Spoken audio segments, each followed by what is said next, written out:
আসসালামু আলাইকুম, সবাইকে আবারও স্বাগত জানাচ্ছি এনার কিচেনে আরও একটা মজাদার রেসিপি দেখার জন্য। আজকে আমি রান্না করেছি গ্রাম বাংলার অত্যন্ত জনপ্রিয় একটা খাবার, আর এটা হচ্ছে খেজুরের গুড়ের পায়েস। খেজুরের গুড়ের পায়েস আমারও খুব প্রিয় একটা খাবার, কারণ হচ্ছে আমি তো গ্রামেরই মেয়ে। তো যাই হোক বন্ধুরা, শীতের এই মৌসুমে তো খেজুরের রস, খেজুরের গুড়, পিঠা পুলি এগুলো খাওয়ার ধুম পড়ে যায়, তাই না? আমিও মাঝে মধ্যেই তৈরি করে ফেলি, আর আজকে আমি তৈরি করেছিলাম খেজুরের গুড়ের পায়েস, আর আপনাদের সাথেও শেয়ার করছি। যদি আমার আজকের এই খেজুরের গুড়ের পায়েস রেসিপি আপনাদের ভালো লেগে থাকে, অবশ্যই দেখবেন, দেখার সময় লাইক এবং কমেন্ট করতে ভুলবেন না। তাহলে চলুন দেখে নেওয়া যাক কীভাবে আমি খেজুরের গুড়ের পায়েস রান্না করলাম। আমি প্রথমেই চুলায় দুধ জাল করে নিচ্ছি, এবং আমি আগে থেকে চাউল ধুয়ে ভিজিয়ে রেখেছিলাম, সেই চাউল দিয়ে দিচ্ছি। আমি 200 গ্রাম চাউলের পায়েস রান্না করব। তো বন্ধুরা দেখতে পাচ্ছেন আমি কিন্তু চাউল দিয়ে দিচ্ছি। আর আমি যেটা করব সেটা হচ্ছে, আমি আগে থেকে দুধ ঘন করে জাল করে রেখে দিয়েছি, সেই দুধ দিব। পায়েসটা যখন হয়ে আসবে ঠিক তখন সেই দুধটা দিয়ে দিলে কি হয়, পায়েসের টেস্টটা অনেক বেশি ভালো হয় যদি গুড়ের পায়েস হয়।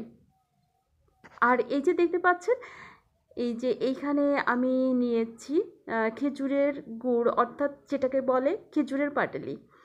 আর এটা কিন্তু আমি সংরক্ষণ করে রাখি ফ্রিজে, অনেক দিন পর্যন্ত এটা দিয়ে পায়েস, পিঠাপুলি তৈরি করি। এখন আমি স্বাদ অনুযায়ী লবণ দিয়ে দিচ্ছি, লবণ তো অবশ্যই দিতে হবে। লবণ দেওয়ার পরে খেজুরের পাটালি দিয়ে দিচ্ছি। আসলে পায়েস রান্না করা তো একদমই সহজ, যে উপকরণগুলো দেওয়ার ছিল আমি সব দিয়ে দিয়েছি। আর এই যে যে দুধটা আমি পরে দিব, সেই দুধ কিভাবে ঘন করে জাল করে রেখেছি আপনাদেরকে দেখিয়ে দিলাম। আমি কনডেন্স মিল্ক বা গুঁড়া দুধ কোনোটাই ব্যবহার করব না, শুধুমাত্র গরুর দুধ দিয়ে আজকের পায়েসটা রান্না করব। আর গরুর দুধ দিয়ে যদি খেজুরের গুড়ের পায়েস রান্না করা যায়, তাহলে সেই পায়েসটা খেতে মানে খুবই খুবই টেস্টি হয়। তো বন্ধুরা দেখতে পাচ্ছেন আমি পায়েসটা ভালো করে নেড়ে রান্না করে নিচ্ছি। এই পর্যায়ে দিয়ে দিচ্ছি যেই দুধ জাল করে রেখেছিলাম, একটু ঘন করে, অবশ্যই ঘন করে জাল করে দিতে হবে, না নইলে কিন্তু ভালো স্বাদ আসবে না। তো বন্ধুরা দেখতে পাচ্ছেন আমি সম্পূর্ণ দুধ দিয়ে দিলাম, আরও কিছুক্ষণ নেড়ে রান্না করে নিতে হবে। আর আমরা যে পায়েসটা চিনি দিয়ে রান্না করি, সেই পায়েসের স্বাদ আর এই খেজুরের গুড়ের পায়েসের স্বাদ কিন্তু সম্পূর্ণ আলাদা হয়। দেখতে পাচ্ছেন আমি খুব ভালো করে নেড়ে চেড়ে রান্না করে নিচ্ছি। তো আমার রান্নাটা কিন্তু প্রায়ই হয়ে এসেছে, আমি আর অল্প সময়ের মধ্যেই চুলাটা অফ করে দিব। এই যে দেখুন,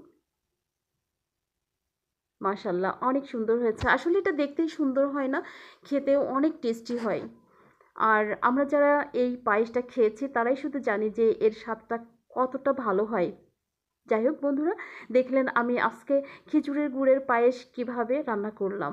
যদি আমার আজকের রেসিপিটা ভালো লাগে, অবশ্যই বাসায় ট্রাই করবেন, ইনশাল্লাহ ভালো হবে। তাহলে আবারও দেখা হবে আপনাদের সাথে নেক্সট কোনো রেসিপিতে। সে পর্যন্ত সবাই ভালো থাকবেন, সুস্থ থাকবেন। আল্লাহ হাফিজ।